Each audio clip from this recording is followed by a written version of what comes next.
મિત્રો નમસ્કાર, અમારી વાસ્તુ રંગ યુટ્યુબ ચેનલમાં તમારું સ્વાગત છે। જય ખોડિયારમાં। જે લોકો આ વિડીયોને લાઈક કરે એને હંમેશા ખુશ રાખજો અને તેના ઘરમાં પૈસાની અને અનાજની ક્યારે કમી ન આવવા દેતા। મિત્રો તમને બધાને મારા જય માતાજી। કુળદેવી માં તમને હંમેશા ખુશ રાખે। વિડીયોમાં આગળ વધતા પહેલા કમેન્ટમાં જય માતાજી લખી દેજો કે જેથી કુળદેવી માની કૃપા તમારી ઉપર હંમેશા રહે। લંકેશ રાવણ એક રાક્ષસ હોવાની સાથે સાથે એક મહાન પંડિત પણ હતો। રાવણ એક વિદ્વાન તાંત્રિક, જ્યોતિષી અને ભગવાન શિવનો ઉપાસક પણ હતો। રાવણે જ શિવ તાંડવ સ્ત્રોતની રચના કરી હતી। રાવણ સંહિતામાં રાવણે તંત્ર મંત્ર વિશે લખ્યું છે। તેમાં રાવણ દેવતાઓ અને યક્ષ યક્ષણીઓ પાસેથી કઈ રીતે લાભ લઈ શકાય છે એ વાતોનો પણ ઉલ્લેખ કર્યો છે। તેમાં જ ધનવાન બનવાના મંત્રો વિશે પણ રાવણે લખ્યું છે। તો મિત્રો આવો જાણીએ આખરે કયા છે આ મંત્રો। મિત્રો તમે બધા જાણો છો કે રાવણ ઘણી બધી વિદ્યાઓ, વેદ, પુરાણ તેમજ નીતિ, દર્શન, શાસ્ત્ર તે બધામાં જ તે પારંગત હતો। મિત્રો રાવણે ખુદ એવું જણાવ્યું હતું કે જે કોઈ વ્યક્તિ છે આ છોડના મૂળને પોતાના ગળામાં લગાવશે તો તે માલામાલ થઈ જશે અને તે માણસ છે એ ધીરે ધીરે પૈસા વાળો બનતો જશે। અત્યારના જમાનામાં પણ મિત્રો ઘણા એવા ઉપાય છે કે જેને કરીને આપણે બહુ તીવ્ર ગતિથી ધનવાન બની શકીએ છીએ। મિત્રો જો બની શકે તો આ છોડ વિશે તમારે જરૂર જાણવું જોઈએ અને મિત્રો આ વાત છે એ જાણવી આપણા માટે બહુ જરૂરી માનવામાં આવે છે। મિત્રો આટલા માટે હું તમને કહું છું કે આ વિડીયોને પૂરો જોવા વિનંતી। રાવણના પિતા છે એ વિશ્રવા હતા તો તે ઋષિ કુલ્કના પુત્ર હતા। રાવણની માતા છે એ રાક્ષસ કુળની હતી। આટલા માટે રાવણ છે એ બ્રાહ્મણ પિતા અને રાક્ષસી માતાનો સંતાન હતો। મિત્રો રાવણ અનુસાર તંત્ર મંત્રથી તેમજ જડીબુટ્ટી અને આ છોડ દ્વારા પણ આપણે જે ધારીએ એ વસ્તુ કરી શકીએ છીએ। તેમજ આપણે આપણું નસીબ આના દ્વારા બદલી શકીએ છીએ। આપણું નસીબ પણ ચમકાવી શકીએ છીએ। મિત્રો રાવણ એક વિદ્વાન પંડિત જ નહીં પણ તે એક જ્યોતિષ અને તે ભગવાન શિવનો એક બહુ મોટો ભક્ત હતો। રાવણને પોતાના 10 માથાના કારણે આજે પણ બધા તેને ઓળખી શકે છે। આથી તેનું નામ દશાનન પડેલું છે કારણ કે તેને 10 માથા હતા। મિત્રો રાવણે જ શિવ તાંડવ અને શિવ સંહિતાની રચના કરી છે। મિત્રો અત્યારે જે શિવજીને પ્રસન્ન કરવા માટે આપણે જે શિવ તાંડવનું ગાન કરીએ છીએ એ આ રાવણ દ્વારા જ રચાયેલું છે। મિત્રો રાવણ સંહિતામાં રાવણના ધનવાન થવાના રાજ તેમજ એવા ઘણા બધા તંત્ર મંત્ર વિશે જણાવવામાં આવ્યું છે કે જેના લીધે તમે બહુ ધનવાન બની શકો છો। મિત્રો આ વાત છે એ રાવણ સંહિતામાં જણાવેલી છે। એમાં રાવણે જે રીતે પૈસા વાળો થયો તે બધી જ શક્તિ તે રાવણ સંહિતામાં તેને જણાવેલી છે। મિત્રો તે અસુરનો સમ્રાટ તો હતો પણ તેમ છતાં તે રાવણ એક મહાન જ્ઞાની પંડિત પણ હતો। મિત્રો દુનિયામાં એવો કોઈ વ્યક્તિ નથી કે જે રાવણને જ્ઞાનની વાતમાં હરાવી શકે। મિત્રો એવું માનવામાં આવે છે કે સૌરમંડળના બધા જ ગ્રહો છે તે રાવણના ઈશારા ઉપર ચાલતા હતા। મિત્રો કોઈ પણ ગ્રહ છે એ રાવણની વિરુદ્ધ કાર્ય કરી શકતો ન હતો। તો મિત્રો તમે સમજી શકો છો કે રાવણ છે કેટલો મોટો જ્ઞાની અને કેટલો શક્તિશાળી હશે કે જે આખા સૌરમંડળને પોતાના વશમાં કરી શકતો હતો। તેમજ મિત્રો તેનો છોકરો મેઘનાથનો જન્મ થયો એ પહેલા જ્યારે તે પોતાની માતા મંદોદરીના ગર્ભમાં હતો ત્યારે તેના દીકરા મેઘનાથને અમર બનાવવા માટે બધા જ નક્ષત્રોને એક જ સ્થિતિમાં લાવી દીધા હતા। તો મિત્રો આ રીતે બધા જ ગ્રહોએ રાવણના કહ્યા પ્રમાણે જ કાર્ય કર્યું હતું। પણ મિત્રો એક શનિ ગ્રહ જ એવો છે કે જેણે પોતાનું સ્થાન બદલી દીધું હતું। આથી મેઘનાથને જે અમર બનાવવાનું સપનું હતું તે પૂરું ન થઈ શક્યું। આથી તે મેઘનાથ છે વધારે મહાપરાક્રમી અને શક્તિવાળો હોવા છતાં પણ તે અમર ના બની શક્યો। ભલે રાવણને રામાયણનું નકારાત્મક પાત્ર માનવામાં આવે છે પણ સીતા માતાનું હરણ કરીને તેને પોતાની જિંદગીની બહુ મોટી ભૂલ કરી હતી અને એવું પણ કહેવામાં આવે છે કે રાવણ પણ જાણતો હતો કે જો પ્રભુ રામ છે એ ભગવાન વિષ્ણુનો જ અવતાર છે। અને જો એના હાથથી જ મારું મૃત્યુ થશે તો મને વૈકુંઠલોકની પ્રાપ્તિ થશે. આટલા માટે રાવણે પોતાના પરિવારના ઉદ્ધાર માટે પ્રભુ શ્રી મર્યાદા પુરુષોત્તમ શ્રી રામ સાથે શત્રુતા રાખી હતી. એટલે જ મિત્રો ઘણા લોકો એવું માનતા હોય છે કે રાવણે સીતા માતાનું હરણ કર્યું છે. પણ મિત્રો આપણે એ પણ યાદ રાખવું જોઈએ કે રાવણે ભલે સીતા માતાનું હરણ કર્યું હતું, પણ રાવણે સીતા માતાના કોઈ અંગનો સ્પર્શ કર્યો ન હતો, પણ તેને બંધી બનાવીને પણ તેની મર્યાદા રાખી જ હતી. અને રાવણ એવું ઈચ્છતો હતો કે જો મર્યાદા પુરુષોત્તમ શ્રીરામના હાથે મારું મૃત્યુ થશે તો મને મોક્ષ મળી જશે, તેમજ મારા પરિવારના બધા જ સભ્યોને મોક્ષની પ્રાપ્તિ થશે. આથી તે રાવણે ભગવાન શ્રી રામ સાથે દુશ્મનાવટ રાખી હતી. મિત્રો હવે વિડીયોમાં આગળ વધતા પહેલા જો તમે હજી વિડીયોને લાઈક ના કર્યો હોય તો વિડીયોને લાઈક કરી દેજો કે જેથી કરીને માં કુળદેવીની કૃપા તમારી ઉપર બની રહે. મિત્રો હવે આપણે રાવણ દ્વારા રચિત કંઈક એવી જડીબુટ્ટી વિશે જાણીએ કે જે આપણા માટે બહુ ઉપયોગી છે. આ વસ્તુ રાવણે રાવણ સંહિતામાં બહુ સારી એવી જડીબુટ્ટી વિશે વાત જણાવી છે. મિત્રો અમુક એવી તાંત્રિક વસ્તુઓ વિશે જણાવ્યું છે કે જેને ધારણ કરીને વ્યક્તિ છે એ ગુણવાન અને સાથે ધનવાન પણ બનતો જાય છે. મિત્રો તમે તમારા ઈશારાથી જ બધી વસ્તુ કરી શકશો. મિત્રો તમે જે પણ બોલશો એવી રીતે જ તમારું કામ થશે. એટલે કે મિત્રો રાવણે રાવણ સંહિતામાં ઘણી બધી એવી તાંત્રિક વસ્તુઓ વિશે વાત કરી હતી કે જો વ્યક્તિ તેને ધારણ કરી લે તો એક વ્યક્તિ છે એ બીજા માણસને પોતાનામાં વશ કરી શકે છે. અર્થાત તેનામાં બહુ બધી શક્તિ પણ આવી જાય છે. સાથે જ મિત્રો તમે ધનવાન પણ બની શકો છો. તેમજ તમારા ઘરમાં ધન આવવાના બધા રસ્તા ખુલી જાય છે. હવે આ વસ્તુ જે એવી છે કે જેને ધારણ કરવાથી મનુષ્યના જીવનમાં બહુ ધન આવવાનું શરૂ થઈ જશે. મિત્રો સૌથી પહેલા તો આ વિડીયોમાં તમને એકદમ સાધારણ ઉપાય જણાવીશ અને પછી એક એવા છોડ વિશે જણાવીશ કે તમારે એ છોડને તમારી સાથે રાખવાનો છે. જો તમે બધા જ કામમાં લાભ મેળવવા માંગો છો તો મિત્રો રાવણ સંહિતાના મતે જો કોઈ પણ કાર્યમાં સફળતા ન મળે તો મિત્રો તમે આ દુર્વાનો ઉપાય કરી શકો છો. મિત્રો દુર્વા છે એ સંસ્કૃત શબ્દ છે. મિત્રો દુર્વા એટલે કે આપણે ગુજરાતી ભાષામાં તેને ધરોડી તરીકે ઓળખીએ છીએ. એ તમને આપણા ખેતરમાં જરૂર મળી જશે. પછી મિત્રો તમારે તે ધરોડીને સફેદ ગાયના દૂધની સાથે તમારે તેને પીસી નાખવાનું છે. પછી એનું તમારે તિલક કરવાનું છે. પછી મિત્રો તમે કોઈ પણ જગ્યાએ જાઓ છો તો તમારું કામ છે એ સરળતાથી પાર પડી શકે છે. પણ આની કોઈ ખરાબ અસર થતી નથી. પણ મિત્રો જો તમે ઉપાય છે કોઈ પણ ખરાબ કાર્ય એટલે કે કાળા કામ કરવા માટે કરતા હોવ તો તમે મહેરબાની કરીને આ ઉપાય ન કરતા. કેમ કે આ ઉપાયને આમ જોઈએ તો શાસ્ત્રોમાં આને મહદંશે પવિત્ર માનવામાં આવે છે.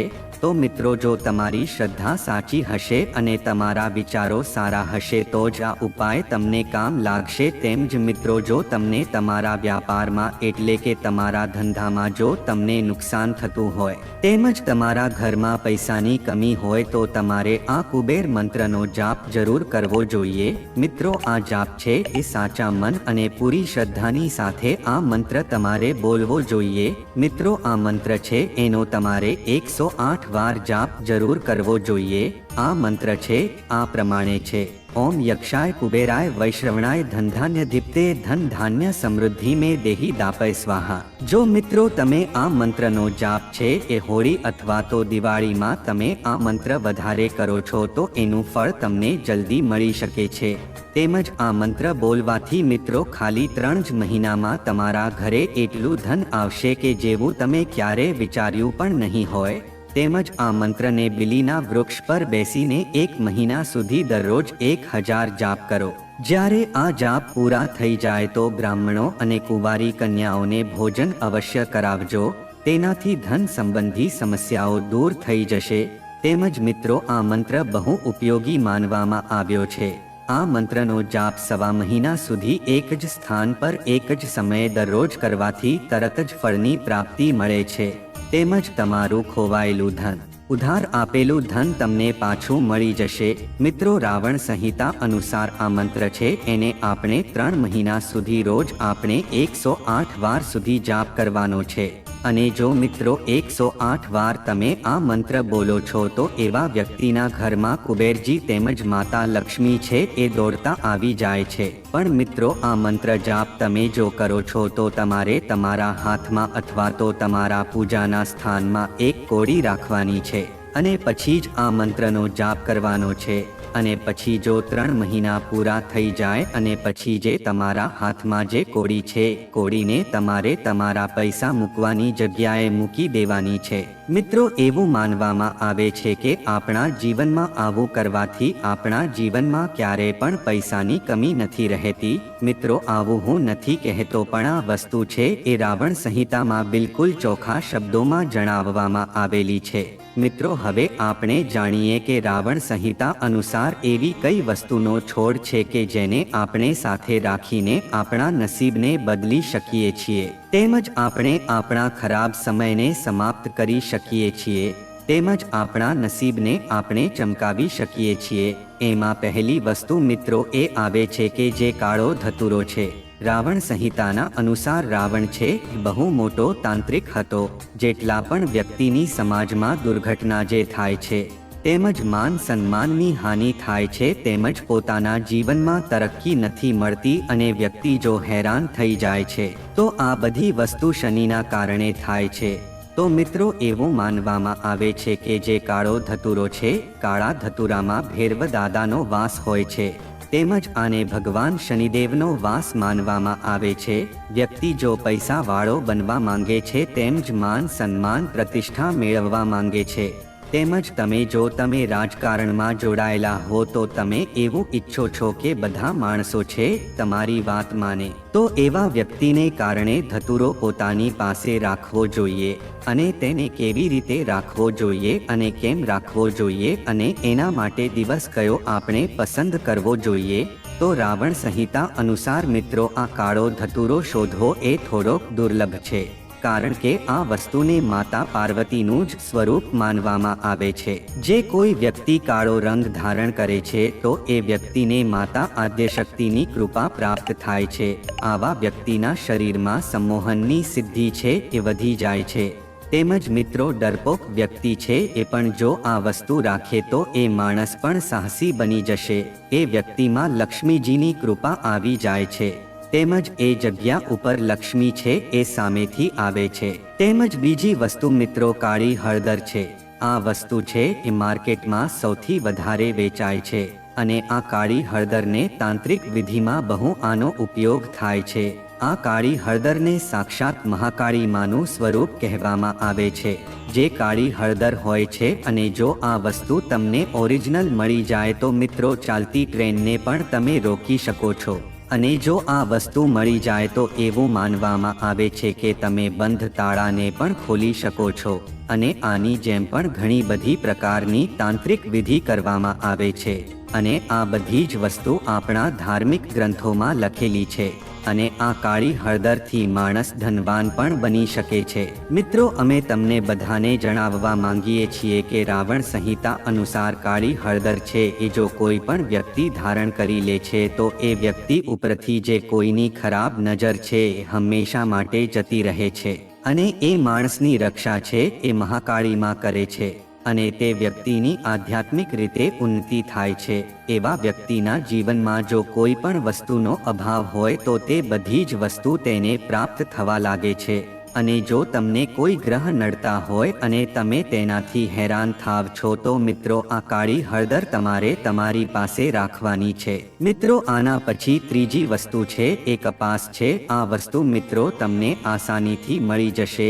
મિત્રો એવું માનવામાં આવે છે કે જો આ કપાસનો જે છોડ છે એને નીચેથી તમે આકાશને જુઓ છો તો તમને દેવી દેવતાના વિમાન છે તમને જોવા મળી શકે છે.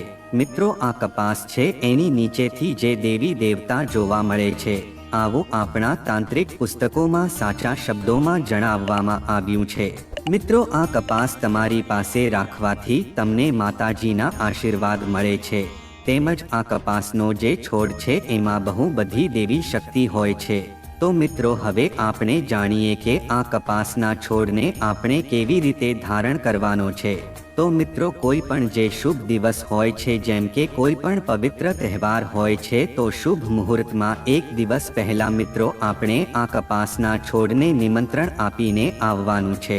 આથી આપણે તે છોડની બાજુમાં પીળા ચોખા રાખવાના છે અને પોતાની પાસે 5 અગરબત્તી રાખવાની છે અને એક સાથે નારિયેલ પણ રાખવાનો છે।